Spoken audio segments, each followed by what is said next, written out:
Divido, digamos, la ejecución del pensamiento crítico en tres grandes momentos, ¿no? El primer momento en el que yo creo que se puede desarrollar el pensamiento crítico y los procesos de diseño es en ese momento en el que estamos definiendo la problemática, ¿no? Este momento en el que definimos el punto de partida. Ya sea porque definimos un briefing para que alguien ejecute un proceso de diseño, un proceso de innovación, o bien porque a nosotros nos llega ese briefing y tenemos que articularlo en una metodología, en unas actividades o en unas tareas, ¿no? Desde mi punto de vista, aquí existen cuatro cosas sobre las que tú puedes empezar a hacerte preguntas que te van a invitar a mejorar la calidad del pensador crítico que llevas dentro, que es todo aquello que tiene que ver con el propósito, todos los argumentos que tú hayas utilizado para definir el punto de partida tal y como lo has definido, todo lo que tiene que ver con los supuestos, con lo que estás dando por hecho de esos argumentos iniciados y todo lo que tiene que ver con la reflexión de la implicación en términos de ecosistema, ¿vale? Voy a explicar un poquito cada uno de estos términos, si bien, ya te digo, si hay dudas, pues luego en la parte de preguntas y respuestas lo aplicaré, ¿vale? Con el tema del propósito, yo creo que a nadie le es ajeno esto de que hoy en día, pues todas las organizaciones están redefiniendo sus propósitos porque, bueno, queremos dejar de ser human-centristas y estamos ampliando los límites de nuestros ecosistemas, estamos incluyendo reflexiones de carácter ambiental, de impacto social y de incorporar otros KPIs que definan quiénes somos o quiénes queremos ser, ¿no? Dentro de la parte del propósito que define el proyecto, no tanto el propósito de una organización, no me voy a cuestiones tan abstractas, sino que cuando nosotros tenemos que respondernos a nosotros mismos y a los equipos con los que trabajamos, ¿cuál es el propósito de este proyecto? Hay dos preguntas que te invito a que te hagas al menos 3 veces con una separación mínima de 2-3 días entre cada vez que te la haces, ¿vale?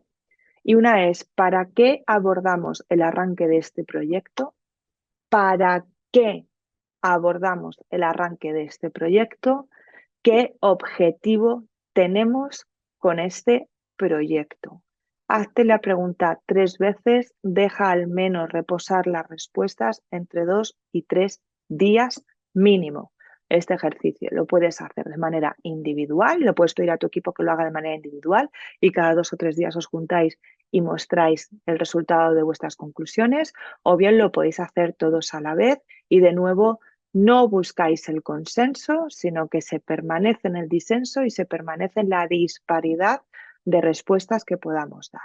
¿Por qué? Porque esto lo que nos va a permitir es entender que los propósitos y los objetivos pueden tener muy diferente naturaleza dependiendo de quién se hace la pregunta y del momento en el que nos estamos haciendo estas preguntas, ¿vale?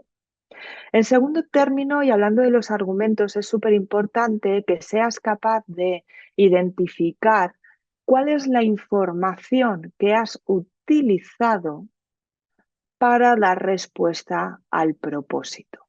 ¿De dónde viene esa información? ¿Por qué has considerado que el objetivo que has descrito es ese y no es otro?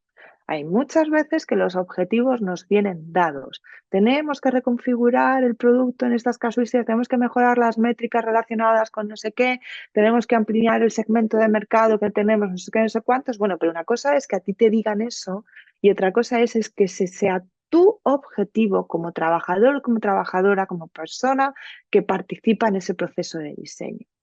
¿Y cuál es la información que tú has utilizado para llegar a esa conclusión? Y de nuevo, siguiendo las premisas de que los argumentos deben ser suficientes, aceptables y relevantes, pregúntate a ti mismo si esa información es suficiente, es decir, cuentas con bastante información para que haber definido ese objetivo tenga sentido, o bien has dicho lo primero que se te ha ocurrido y no hay fuente de información ninguna, si es aceptable en términos de que las fuentes que has utilizado para dar conclusiones son acertadas y si es relevante en términos de calidad, ¿vale? Si no es porque te lo contaron en el pasillo, porque alguien tomándose un café contigo te dijo que es que eso era lo que tenía que ser, o bien te has preocupado de hacer una indagación para obtener la información de las fuentes que tienen que ser relevantes, ¿vale? Por supuesto que en la parte de los argumentos no siempre la información con la que vas a tomar decisiones a la hora de definir qué hacer en el proyecto, a quién nos dirigimos, por qué estos son los usuarios y no son otros, por qué estos son los problemas que queremos resolver y no son otros. Toda esa información va a ser siempre objetiva, medible y cuantificable en términos de fuentes de información. Vas a dar por supuestas muchas cosas. Tu equipo va a dar por supuesto muchas cosas e incluso tu jefe o tu jefa o de dónde haya venido el requerimiento de este proyecto también habrá dado por supuesto muchas cosas.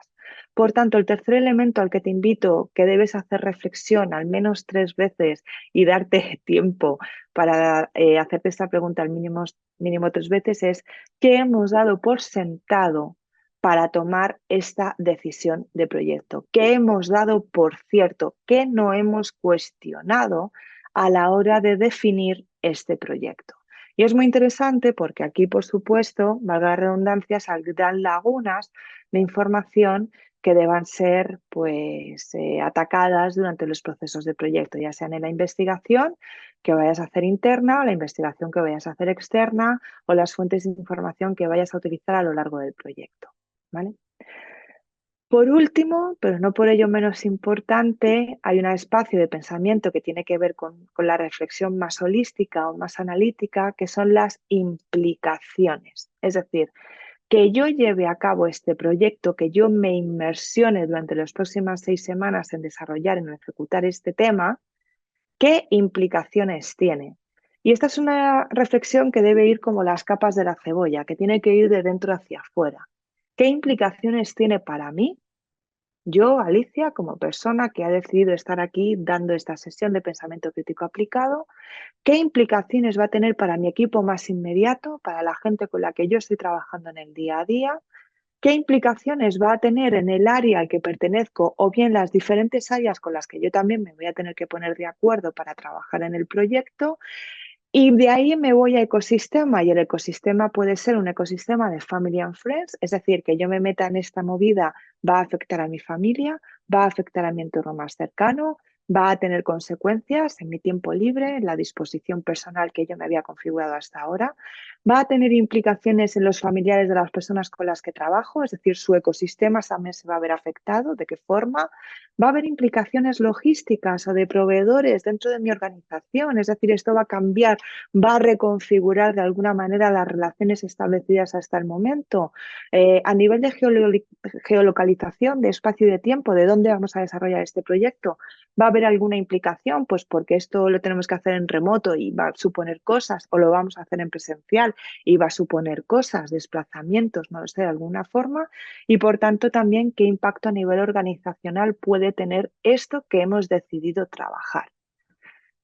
Todas estas reflexiones, todas estas preguntas me van a conllevar a tener una capacidad de pensamiento mucho mayor desde el inicio del desarrollo del proyecto que me van a permitir adelantarme a situaciones futuras, a consecuencias futuras que a lo mejor luego me voy a encontrar y que si previamente las he identificado y he reflexionado sobre ellas, pues por lo menos no me van a pillar de nuevas, ¿vale? No me van a pillar con el pie cambiado.